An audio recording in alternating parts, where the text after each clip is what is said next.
Hi எல்லாருக்கும் வணக்கம்ப்பா. இன்னைக்கு வந்து எறா பிரியாணி செய்ய போகிறேன். அது டிஃப்ரெண்ட்டாக அது எப்படி இருக்குன்ட்டு உங்களுக்கு நான் சொல்கிறேன்.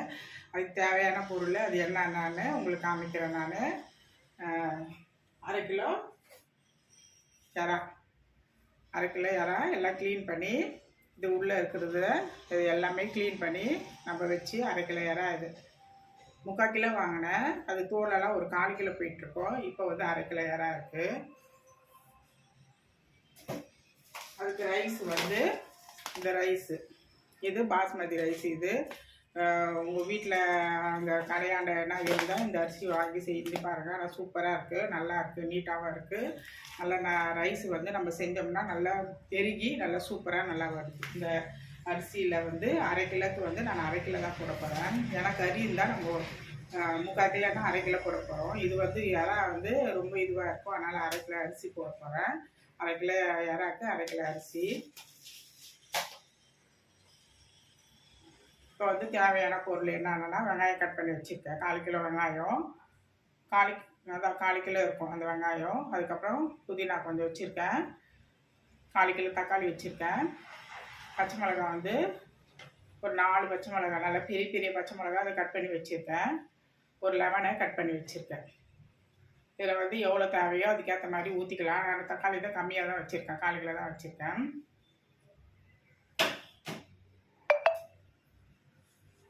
இப்போ வந்துட்டு கடல் பாசி, பட்டை, அன்னாச்சி பூ, கொஞ்சம் சோம்பு, 2 லவங்கம், ஏலக்காய் அது வச்சுருக்கேன்.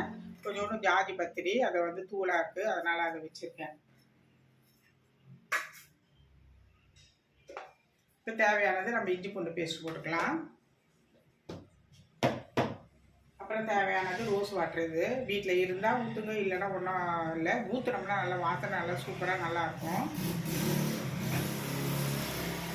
இப்போ வந்து அந்த எறா பிரியாணிக்கு ஹைலைட்டு வந்து நீங்கள் சாதாவாக சும்மாவாக அப்படியே தாளித்து அப்படியே ரெடி பண்ணுவீங்க. தயிரெல்லாம் போட்டு தயிர் ஒன்றும் ஊற்றணும்னு அவசியம் கிடையாது. கறி இருந்தால் நம்ம தயிர் ஊற்றுறோம். ஏன்னா வந்து கறி வந்து சாப்பிட்டு கிடைக்கிறதுனால நம்ம கறிக்கு நம்ம தயிர் ஊற்றுறோம். இப்போ யாராக்கு வேணால் தயிரெல்லாம் ஊற்ற வேணாம். அது 5 நிமிஷத்தில் நல்லா சூப்பராக வதங்கிடும். நான் வந்து தம்மு போட்டு தான் பண்ண போகிறேன். நீங்கள் விசில் விட்டு பண்ணால் கூட அந்த இதுலேயே வதக்கத்துலேயே அது வெந்துடும். 5 நிமிஷம் 7 நிமிஷத்தில் வெந்துடும். அது ரொம்பவே நம்ம தயிரெல்லாம் போட்டு நல்லா புளிப்பாக ஒரு மாதிரி சதன்னு ஆக்க வேண்டாம். ஏன்னா வந்து கறி இருந்ததுன்னா அது வந்து நல்லா மேஷ் ஆகி நல்லா வந்து சாப்பாட்டுக்கு நல்லா உதிரியாக நல்லா கறி தனித்தனியாக தென்படும். இது வந்து ஒன்றுமே இருக்காது, யாராவது சின்ன சின்னதாக தான் ஆகிடும் அது வதங்கிச்சுன்னா. இப்போ வந்துட்டு காஷ்மீர் மிளகாய், அது பச்சை மிளகாய் ஒரு 4 பெரிய பெரிய பச்சை மிளகாய், காஷ்மீர் மிளகாய் ஒரு 4 வச்சுருக்கேன். நல்லா ஊற போட்டு வச்சுருக்கேன். இப்போ வந்து கூட வந்து பாதாமும் முந்திரியும் வச்சுருக்கேன். ஒரு 5 பாதாம் போட்டேன். முந்திரி வந்து ஒரு இந்த உடச்ச முந்திரி தான், அது வந்து ஒரு 20 போட்டிருக்கிறேன். இதை வந்து நம்ம வந்து நைஸாக வந்து மிக்சியில் அரைச்சி நம்ம எடுத்துக்கணும். எடுத்துக்கிட்டு அதுக்கப்புறம் வந்து எண்ணெய் ஊற்றி இந்த பட்டை, லவங்கம், சோம்பு, ஏலக்காய் இதெல்லாம் போட்டு நல்லா வதக்கிட்டு அதுக்கப்புறம் வெங்காயம் போட்டு நல்லா வதக்கிட்டு வதங்கினோன்னா அதுக்கப்புறம் இஞ்சி பூண்டு பேஸ்ட்டு போட்டுட்டு தக்காளியை போட்டுட்டு நல்லா வதங்கினோன்னா அது கூட உப்பு போட்டுக்கலாம். டக்குன்னு தக்காளி வதங்கிடும். அதுக்கப்புறம் பச்சை மிளகாய், புதினா, கொத்தமல்லி அது போட்டு நல்லா வதக்கிக்கலாம். அதுக்கப்புறம் தேவையானது மிளகாத்தூள் போடக்கூடாது, நான் போடலை. ஏன்னா பச்சை மிளகாவும் காஷ்மீர் மிளகாவும் நான் இது வந்து அரைக்க போகிறேன். இது முந்திரி, பாதாமு, காஷ்மீர் மிளகாய் அரைக்க போகிறேன். அதுக்கப்புறம் நல்லா வதக்கிட்டு அதுக்கப்புறம் இறா போட்டுக்கலாம். அதுக்கப்புறம் தேவையானது லெமன் புழிஞ்சிக்கலாம். அதுக்கப்புறம் மஞ்சத்தூள் சும்மா ஒரு கொஞ்சம் போட்டால் போதும், ரொம்ப வேண்டாம். ஏன்னா வந்து மஞ்சள் ஆயின ரைஸ் வந்து ஒரு கலர்ஃபுல்லாக நல்லா ஒரு பார்க்கறதுக்கு ஒரு அட்ராக்ஷனாக இருக்காது. இப்போ தேவையான பொருள் இருக்கும். இப்போ அரிசியை வந்து கட் பண்ணிவிட்டு நான் வந்து இப்போ அளந்து வச்சுருக்கேன். எப்படி இருக்குது பாருங்க, நல்லா சூப்பராக இருக்கும். நல்லா ரைஸு அது வாகா, அந்த ரைஸு பேர் நல்லாயிருக்கும். அவ்வளோதான். ஒரு பாத்திரத்தை வச்சுட்டு இப்போ வந்துட்டு நம்ம ரெடி பண்ணிக்கலாம். இப்போ தேவையானது இது போட்டு நான் அரைச்சி எடுத்துக்கிறேன். அதுக்கப்புறம் நம்ம கிட்ட வச்சு நம்ம கேமரா வச்சு கிட்ட வச்சு தாளிக்கிறதெல்லாம் உங்களுக்கு நான் காமிக்கிறேன். இப்போது பாத்திரம் நல்லா காந்திச்சுப்பேன். இப்போ வந்து தேவையானது நம்ம எண்ணெய் ஊற்றிக்கலாம். லாஸ்ட்டாக நெய் கொஞ்சம் ஊற்றிக்கலாம். இப்போ வந்து பட்டை, லவங்கம், ஆதி பத்திரி, கடல் பாசி எல்லாம் வச்சுருக்கோம். சோம்பு எல்லாம் இதில் போட்டுக்கணும்.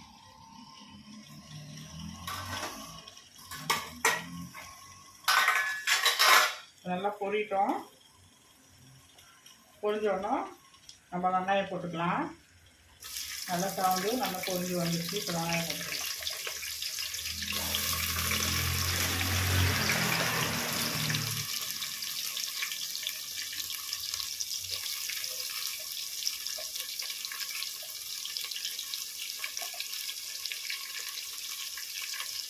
இப்போ கொஞ்சோண்டு புதினா கூடயே போட்டுக்கலாம்.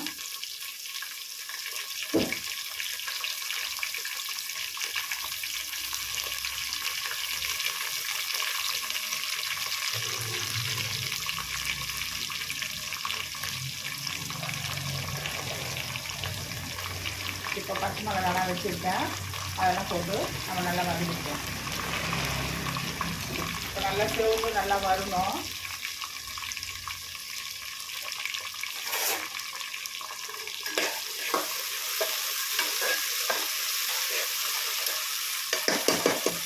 நல்லா இப்போ சீக்கிரமாக வதக்கிறதுக்கு நம்ம உப்பு போட்டுக்கலாம்.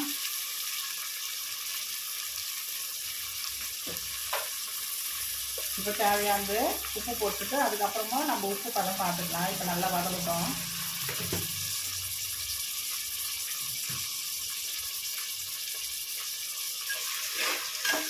நல்லா சேவக்கணும்ப்பா. இது நல்லா வெங்காயம் வந்து நல்லா சேவந்து நல்லா வரணும். நல்லா சேவக்கணும். நல்லா வெங்காயம் வதக்கிடுச்சு. இப்போ நம்ம தக்காளி போட்டு இஞ்சி பூண்டு பேஸ்ட்டு போட்டுக்கலாம். இப்போ வெங்காயம் வந்து நல்லா வந்து கொஞ்சம் வதங்கி அந்த கண்ணாடி பதம் சொல்கிறோன்னா கண்ணாடி பதையும் தாண்டி போகணும். ஏன்னா அப்போ தான் வந்து இன்றைக்கி வச்சு நாளைக்கு நம்ம வச்சு சாப்பிட்டா கூட ஃப்ரிட்ஜில் வச்சு சாப்பிட்டா கூட கெடாது, சூப்பராக இருக்கும். வெங்காயம் வந்து ஈரத்தன்மை இருக்கக்கூடாது எப்போவுமே, அது ஞாபகத்தில் வச்சுக்கோங்க. ஏன்னா வெங்காயத்தை வந்து நல்லா கொஞ்சம் வதக்கி எடுத்துக்கணும். பிரியாணிக்கு எப்பொழுதும் நம்ம பிரியாணி பண்ணாலும் அதை நல்லா வதக்கிக்கணும். காலையில் வச்சு நைட்டு சாப்பிட்டா கூட கெடவே கெடாது, சூப்பராக இருக்கும். ஃபஸ்ட்டு வந்து அது சீக்கிரட் என்னென்னா வெங்காயத்தை வந்து நல்லா வதக்கிக்கணும். அது மாதிரி வதக்கிக்கிங்க. இப்போ வெங்காயம் வந்து நல்லா வதங்கிடுச்சு. நல்லா வதங்கி வந்துடுச்சு பாருங்க.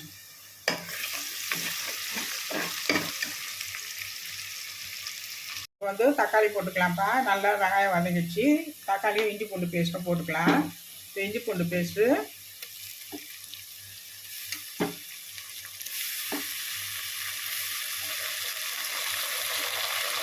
தேவையானது இஞ்சி பூண்டு பேஸ்ட்டு போட்டுக்கலாம். ஏன்னா இஞ்சி பூண்டு பேஸ்ட்டு கொஞ்சம் இறக்கி போட்டால் நல்லா டேஸ்ட் நல்லாயிருக்கும். இப்போ தக்காளி போட்டுக்கலாம். தக்காளியும் நல்லா கரைஞ்சி நல்லா வதங்கி குழம்பு மாதிரி ஆகணும். அப்படியே நல்லா தொக்காக ஆகணும். அப்போ தான் நல்லாயிருக்கும்.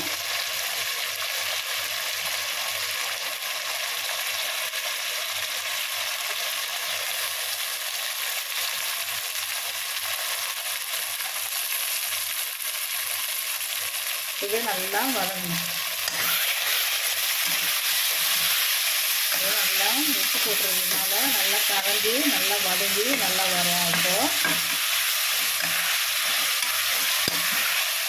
நல்லா மேஷ் ஆகணும். தக்காளி ஃபுல்லாக மேஷ் ஆகணும். இஞ்சி பூண்டு எல்லாம் அந்த பச்சை வாசனைலாம் போயிட்டு நல்லா மேஷ் ஆகி நல்லா தொக்காக வரும்.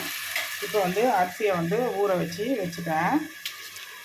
இப்போ நான் அரைச்சி எடுத்துன்னு வந்தாச்சு. இது என்ன விழுதுன்னா பாதாமு, முந்திரி, காஷ்மீர் மிளகாய் இது மூணுத்தையும் போட்டு நம்ம அரைச்சி எடுத்துன்னு வந்துட்டோம். இதை ஊற்றி நம்ம இந்த மாதிரி நீங்கள் செஞ்சு பாருங்கள். மட்டன் பிரியாணிக்கு செய்யலாம், சிக்கன் பிரியாணிக்கு செய்யலாம், எல்லாத்துக்கும் செய்யலாம். நீங்கள் பிரிஞ்சி சாதத்து கூட இந்த மாதிரி செஞ்சு பாருங்கள். டேஸ்ட்டு வந்து நாக்கில் வந்து அப்படியே தட்டுற மாதிரி இருக்கும். அப்படியே சூப்பராக நல்லா டேஸ்ட்டு வந்து அப்படியே நிற்கும் நாக்கில். அதனால தான் நான் முந்திரி, பாதாமு, இந்த காஷ்மீர் மிளகாய் போட்டு போடுறேன். மிளகாய் தூள் நீங்கள் போட்டுக்கினா கூட போட்டு அது மாதிரி செஞ்சுக்கலாம். ஒன்றும் பிரச்சனை இல்லை. வீட்டில் இருந்தால் செய்யுங்க, இல்லைன்னா விட்டுருங்க. அது ஒன்றும் இல்லை. எப்போதும் நார்மலாக செஞ்சால் கூட நல்லா தான் இருக்கும். இந்த மாதிரி செஞ்சு சாப்பிட்டோம்னா டேஸ்ட் வந்து நல்லா நாக்கில் அப்படியே நல்லா நிற்கும். நல்ல இறா பிரியாணியாக அப்படின்ற மாதிரி டேஸ்ட் நிற்கும். அதுதான் வேறு ஒன்றும் இல்லை. இப்போ வந்து நல்லா வதங்கி வருது.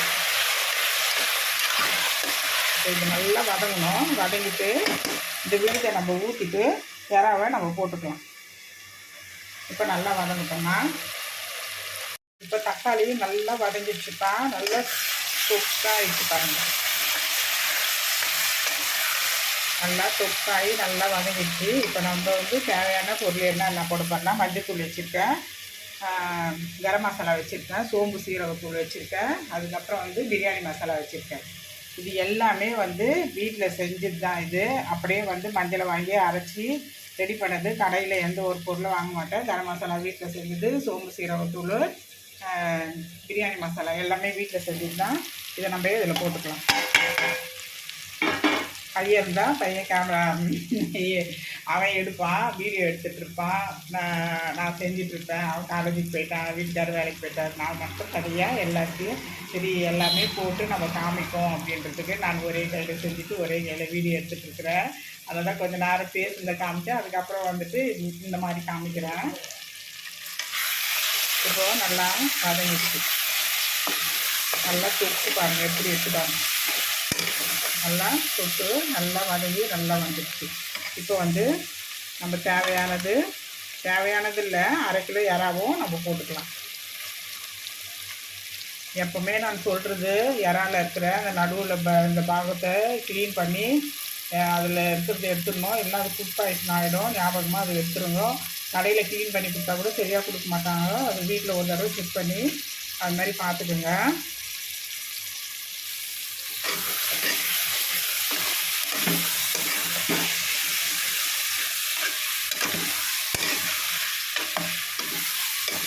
இப்போ நல்லா அப்படியே வதக்கி விட்டுடலாம். விட்டுட்டு இப்போ நம்ம அரைச்சி வச்சுருக்கோம்ல விழுது, இந்த விழுதை நம்ம இதில் போட்டுக்கலாம்.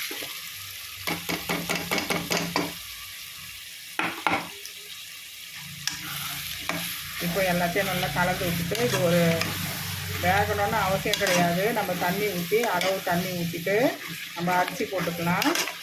உப்பு போட்டுட்டோம், அதுக்கப்புறம் பார்த்துக்கலாம். கொஞ்சோண்டு நெய் மட்டும் ஊற்றிக்கலாம். இப்போது இதிலே வெந்துடும். இப்போ லெமன் வச்சுருக்கேன், லெமனை புழிஞ்சிக்கலாம்.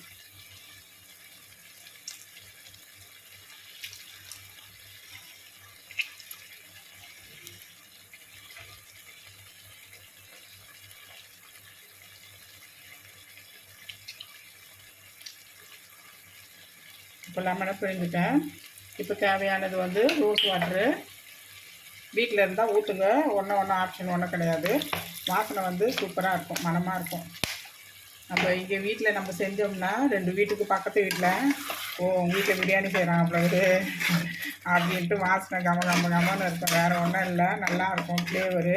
நம்ம எடுத்து வச்சு மறுநாள் வச்சு சாப்பிட்டா கூட சூப்பராக நல்லாயிருக்கும். நம்ம எந்த தண்ணியும் ஊற்றலை, நல்லா கிரேவியாக நல்லா ஆயிடுச்சு.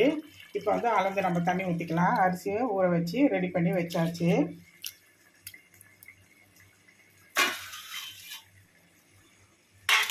இப்போ நான் அளவு டம்ளர் உங்களுக்கு காமிக்கிறேன். இந்த டம்ளரில் நான் வந்து 5 டம்ளர் போட்டேன், அரை கிலோ.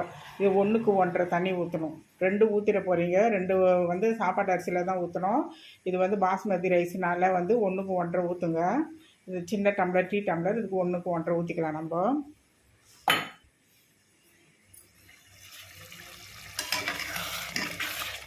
இப்போது அளவு தண்ணி ஊற்றிட்டு நம்ம அரிசி போட்டுக்கலாம். உப்பு எவ்வளோ உப்பு செக் பண்ணிக்கலாம். கொஞ்சம் நெய் ஊற்றிக்கலாம். இப்போ நம்ம அளவு தண்ணி ஊற்றிட்டோம்ப்பா. 1 டம்ளருக்கு 1.5 டம்ளர் தண்ணி ஊற்றிட்டு உப்பெல்லாம் செக் பண்ணிட்டேன். நல்லா கரெக்டாக இருக்குது. இப்போ நல்லா கொதிச்சு வருது. இப்போ வந்து கொஞ்சம் கொத்தமல்லி புதினாவை நம்ம மேலே போட்டுடலாம்.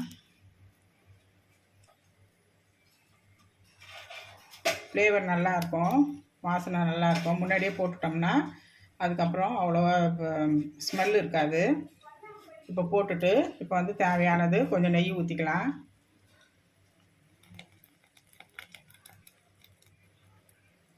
இது நெய் கொஞ்சம் ஊற்றிட்டேன். இப்போ தண்ணியெல்லாம் வடிகட்டி அரிசி வச்சுருக்கேன். இப்போ வந்து நம்ம அரிசியும் போட்டுக்கலாம். நான் வந்து டம்மு தான் போட போகிறேன். விசில் ஓடாலும் விசில் விட்டுக்குங்க.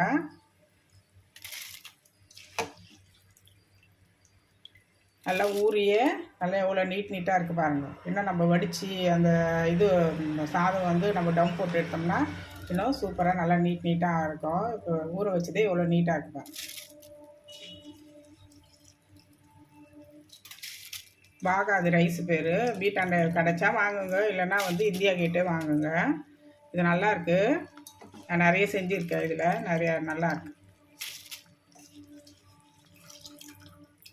இப்போ எல்லாமே நம்ம அரிசி போட்டுட்டு டம்மு வந்து போட்டுடுறேன். நான் வந்து ஒரு தவா வச்சு போட போகிறேன். இது வந்து மூடிட்டு இது வந்து இருக்குது தோசைக்கல்ல, அதை வச்சு மூடிடுவேன்.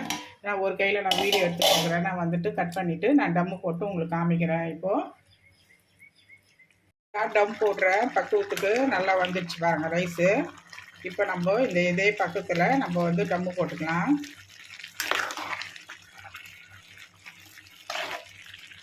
அவ்வளோதான், போதும். இந்த டம்மு போடுற பக்கம் அவ்வளோதான்.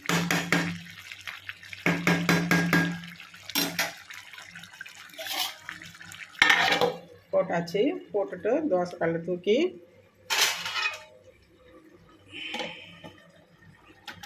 பத்திரமா தூக்கி வைக்கணும். அதை ஒரு கையிலே நான் வீடியோ எடுத்துக்கிட்டு உங்களுக்காக வேண்டி அதை காமிக்கணுன்ட்டு நான் இப்போ வைக்கிறேன். வயலில் வச்சுருக்கேன். இதில் சிம்மில் 5 நிமிஷம் தான். சூப்பராக டக்குன்னு வெந்துடும் இந்த ரைஸு. 5 நிமிஷம் நம்ம வந்து டம்மு போட்டுட்டு 5 நிமிஷம் நம்ம ஆஃப் பண்ணி விட்டுட்டு அதுக்கப்புறம் 5 நிமிஷம் போட்டு நம்ம பரிமாறிக்கலாம். சூப்பராக இருக்கும். அவ்வளோதான், டம்மு இதுவாக வருது. இப்போ 5 நிமிஷம் நம்ம ரெடி பண்ணி வச்சுக்கலாம். அவ்வளோதான்.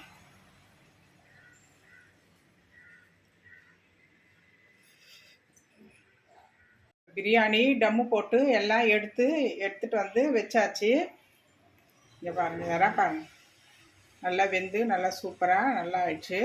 ரைஸ் எவ்வளோ நீட்டாக நல்லா உதிரியாக நல்லா இருக்கு பாருங்கள். நான் டம்மு தான் போட்டேன். நீங்கள் விசில் வேணாலும் அப்படியே பார்த்து உங்களோட விசில் எப்படி வருதோ அதுக்கேற்ற மாதிரி போட்டுக்கோங்க. ஒரு ரைஸும் கொட்டாத எப்படி நல்லா சூப்பராக நல்லா வந்துருக்கு பாருங்கள். அவ்வளோதான். இதுதான் எறா பிரியாணி. ஒரு வாய்க்கும் ஒரு எறா இருக்கும். 1/2 கிலோ அரிசி போட்டேன், 1/2 கிலோ எறா போட்டேன். அவ்வளோதான். இதுதான் நல்லா சூப்பராக நல்லா டேஸ்ட்டு நல்லாயிருக்கும். நம்ம வந்து முந்திரி பாதாம் எல்லாம் போட்டு இருக்கிறதுனால டேஸ்ட் நல்லா சூப்பராக நல்லாயிருக்கும். வீட்டில் நீங்கள் செஞ்சு பாருங்கள். செஞ்சு பார்த்துட்டு மறக்காமல் சப்ஸ்கிரைப் பண்ணுங்கள். தேங்க்யூ, பாய். இப்போ வந்து தட்டில் போட்டு பையன் வந்துகிட்டே இருக்கான். காலேஜில் வந்து தட்டில் போட்டு ஐஸ்கிரீமும் சாப்பாடு இதெல்லாம் கொடுக்கணும்.